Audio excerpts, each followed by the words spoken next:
Nous avons tout en Égypte, tous les documents existent. Donc des preuves palpables à l'appui.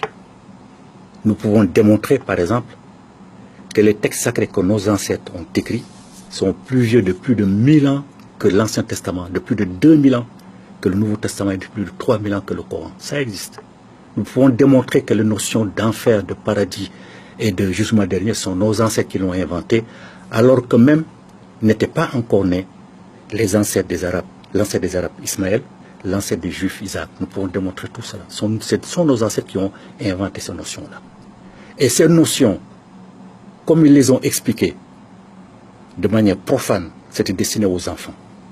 L'enfer, comme on parle aux autres, c'est un enseignement que nos ancêtres ont défini, destiné aux enfants. Le paradis, c'est pareil pour les inciter à faire le bien. Donc les Africains aujourd'hui ont peur de l'enfer alors que l'enfer n'existe pas. Si on a le temps, je vous fais la démonstration. On n'a pas le temps malheureusement. C'est dommage. Mais on reviendra dans une autre émission. L'enfer n'existe pas, le paradis n'existe pas, le jugement dernier n'existe pas. C'est parce qu'ils n'ont pas franchi tout simplement la porte des centres d'initiation pour découvrir la réalité qui se cache derrière cela. Donc c'est l'enseignement des enfants que les autres ont pris pour en faire une réalité. Et les Africains en ont peur. Il faut qu'ils cessent d'avoir peur. Et le dernier mot, c'est tout simplement qu'ils cessent de croire à l'enfer.